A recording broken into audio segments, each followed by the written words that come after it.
We're still moving on with Weekend Deal. By the way, I want to say a big thank you to Ori and NT Abuja for putting that together. Up on my rundown is for you to meet another personality who will be giving us different, not quite different, but from a different angle, opinion on the topic we have today. He is the General Overseer of the Restoration Life Assembly.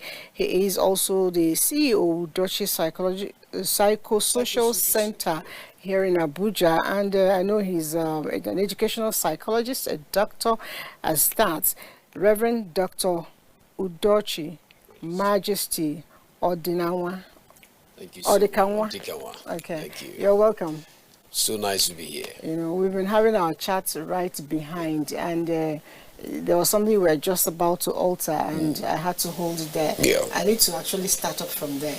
Are there benefits to cultism? There is no benefit whatsoever in joining a cult. And we cannot start this discussion without discussing, or trying to bring out the meaning of cultism. Cultism in Nigeria, we started in 1952 with a confraternity called the Seven Pirates. And also they were known as the Sea Dogs. This was established by Professor, the Nobel laureate, Professor Soyinka, and he did that just to make sure he tried to put a kind of down some of the injustices perceived in Nigeria as of then, in the University of Ibadan. Now, having said that, the origin in Nigeria, the Sea Dogs, cultism is not what any family, anybody, any institution should wish for their wards, their children to enter. I mean, because the stigma is everlasting. The pains are totally damning. Emotional pains, psychological pains, and also it leads them to a level of psychopathism. In psychology, that is what we call psychopathic individuals. These individuals are called extremists. They can be seen in the camps of the bandits, the Boko Haramis, and they take away lives. They can bomb anywhere, they don't care, because they believe they go to paradise. And these are some of the people that we look out for, that go into this cultism. And this is what some of this cultism tends to form their life to be. Now, having said that, the benefits, in quotes, is that stigmatization to the individual and to the family and to the places they belong to. And so I want to use this medium to discourage every young person to desist from being a cultist. I mean, there is nothing there. We all went through school cadres, from the first degree to my PhD. In fact, I have 2 PhDs. We saw cultism in schools, but we never chose the option of becoming cultists, because if I have chosen the option of becoming a cultist today, I wouldn't have been in the position I am. And before you take up, I want to also say, because when you are a cultist, the police is after you. Your life is not secured. Your dreams are distorted. You are not psychologically coherent. Where you can fit in is all only as a political talk. Dark areas. Dark areas of life. A lot of times we have heard, you're an expert in psychology and educational psychology as that. I mean, you quite have great knowledge with school and school system. I've often heard about withdrawal syndrome, over-exuberance. Yes. Those things can happen. And when it's like sharply happening to a child, could it be a sign? What kind of sign is that? Not all withdrawal syndromes are motivated by cultism. There are so many withdrawal syndromes that are caused by environmental factors, or factors that has to do with the parents of the person involved. Probably there is a dislocation in the marriage covenant of the mother and the father, and this has affected this person or personality emotionally. And you see them beginning to withdraw and begin to ponder, philosophize about life, philosophize about relationship, somebody came for counseling. This is in church right now. Somebody came for counseling the other time, not directly to me, but to my wife, and said, when my wife was praying for her, my wife said, "You will marry in Jesus' name." And the lady said, "No, ma, I don't want to marry." I said, "Come on." I say, "You are going to marry." He said, "Mommy, sorry, I don't want to marry." And this is a young lady. She put a question and said, "Why don't you want to marry?" He said, "Because I have seen the relationship between my father and my mother. There is a total psychological disequilibrium going on right now between the two of them. And my mother is contemplating of suicide. And I've seen my father hit my mother so hard, as if he's punching, a bag of, rice or something. And so because of that, this lady has been psychologically wounded. And she has presumed that every man she sees on the street is a batterer, a beater. And so because of that, she said no. And so some of these things are not only motivated, right, by this person wants to join a cult. So let's look at what is happening in the home. What are some of the environmental factors? What are some of the psychosocial factors? We look at that psychosocially. And then we go into counseling, calling the person and say, "What's your problem?" Just interact with the person, don't bully. Because if you bully, they are going to withdraw informations. And in psychology, that's what we call psychology of ventilation. You allow people to ventilate, pour out their minds before you come in.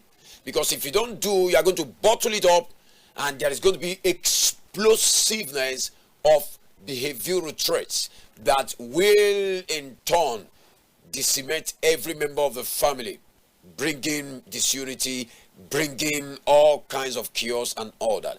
And so that is very paramount for us to take cognizance of. In every relationship and positive growth, yes, I have always heard that communication is very paramount. Very, very. And a lot of times we see children as people that just blab about.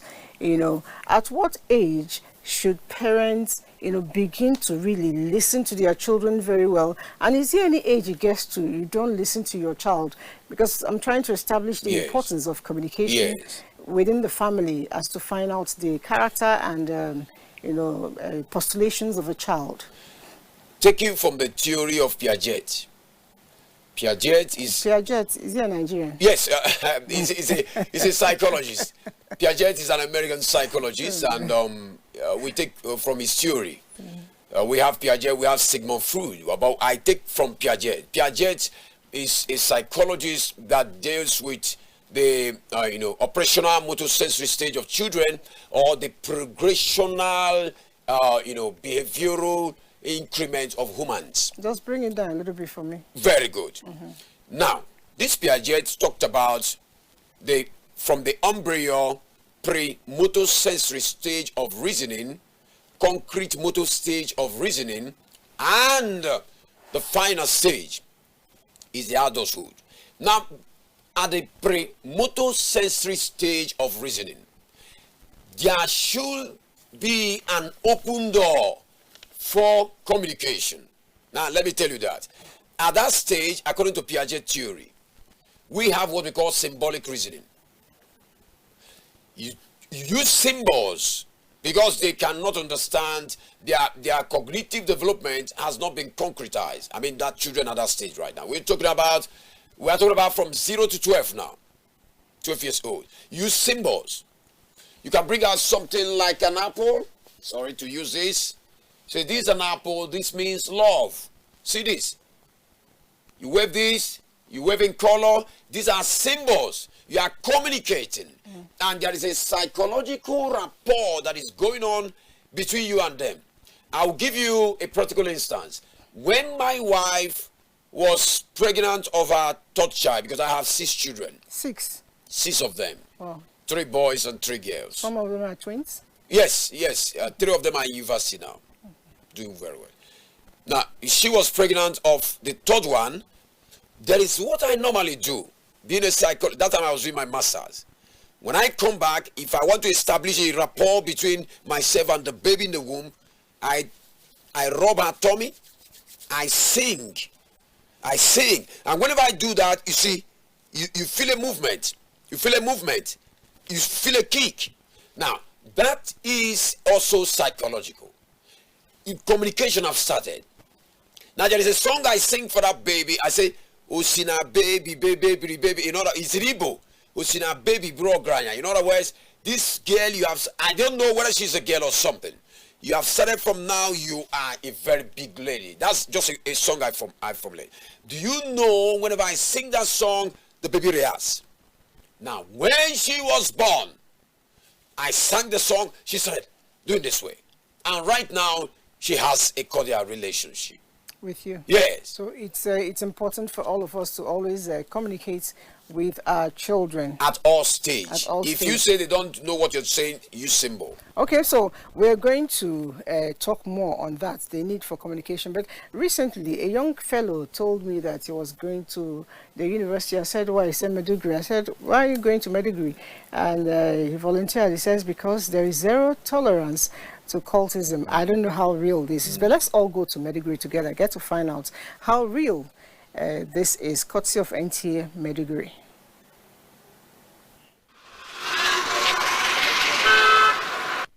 Safety in schools translates into higher academic achievement, which increases students' well-being and performance.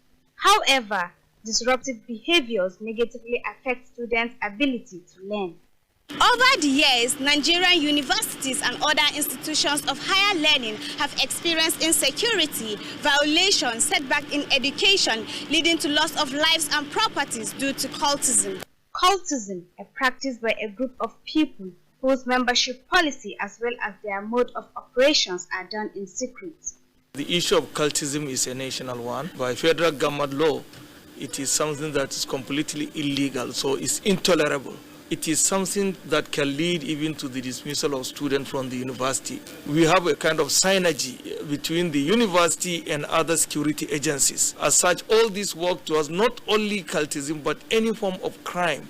The university does not tolerate such things. We have a very strategic and very viable plans to do away with cultism.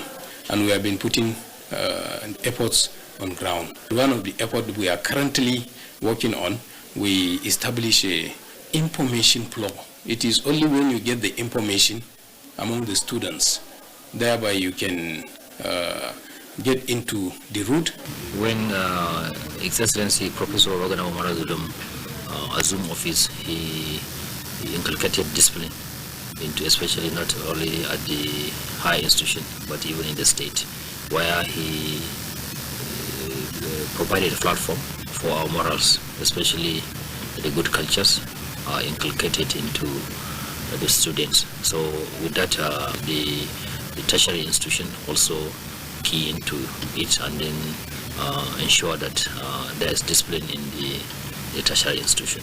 Despite security challenges Borno State is faced with, there is relative peace in tertiary institutions within the state. We do not have any reports, we do not have any incidents of cultism in Borno State for now. 2019, where the Army Operation Lafia Dole arrested 18 to 19 cultist members behind a hotel in Abuja Sheraton, Maiduguri. And when they were interviewed, they said they were students of UNIMED and Ramat Polytechnic. And since then, nothing of such. We have never experienced this. We have been following step by step in case of any occurrence of such in our schools. We don't allow any movement of students in the night out of their dormitories. A safe learning environment is a significant factor for effective teaching and learning process. The best way to be able to trim the wings of a bird is to start cutting it at a very early stage. You see, if we don't attend to these issues now, they will build up to become something else in the secondary school, they become bigger in the university, and when they come out, we are building terrorists, we are building kidnappers, and building banditries. It's a very different terrain because the situation here is even worse than anybody thinking of building a terrorism group or whatever in the northeast. But I think we should, as parents, see how we contain our children, the kind of friends your children move with, the kind of clothes you wear. The truth about it is that every child belongs to every parent, and every parents have the right to caution any child when you're not properly dressed or moving with the wrong people. Obtaining safe academic environment is the responsibility of the government, parents, school administrators, teachers, security agencies, students, among others.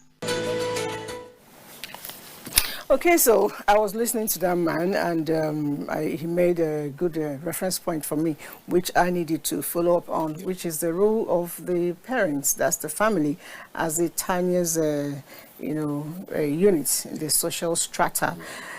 How do we begin to forge a way forward to eradicate this completely, or at least maybe to a very large extent ameliorate, the situation? Yes, thank you very much. As I earlier said, the family is the primary agent of socialization. Primary. Because these children grew up and meet the father and the mother. Now, what we must do to get this eradicated is, number one, for the family to begin to live up to our expectations, more especially the parents. The parents, some of these children that join cults, they grow up in seeing their father being a cultist. Yes, they grow up and meet them.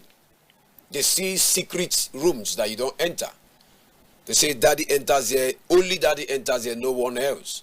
And of course, this is a process of mental socialization, because according to the psychological research, 75% of behavioral traits and built are built by what you see, what children see. That's what makes their personality, development. And so when they grow up and see that, you find out that they will try to become that. That's number one. We must not get into that so that our children don't tend to toe that road thinking it's the right way. And also we must live right, very united in our various families, and also teach our children moral norms. Our tradition is one of the best traditions in the whole world. I mean African tradition. Thank you. When I mean African tradition, I'm not talking about the fetish part of it. I'm talking about the moralistic, do moralistic part of it. And when we do, for instance, being contented with what you have, don't move with bad friends and all that. You try to check them, trying to be their friends, not their lots. If you want to get them from the home, be their friends, not their lots. If you be their friends, they will open up to you. In fact, you are their friends. You play ball with them and some of those things. Definitely. Yes, you catch them up. And also, there should be a mass societal justice. Justice must be seen to be done to the Jews, to the Greek, to the Gentiles. I'm saying, for instance, to the south, to the north, to the east, and all that. Some of these people join cultists because they feel there is injustice.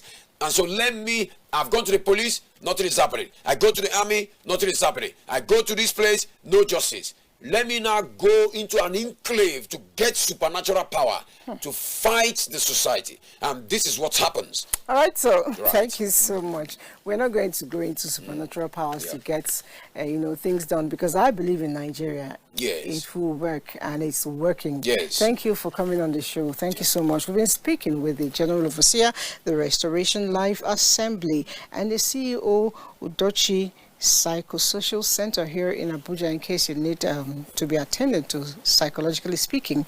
And he is known as Reverend Dr. Udochi Majesty Odikanwa. Thank you for coming. So much. Thank you. And the way you speak, I know you love your children so much. Continue to play with them and continue to be their mentor.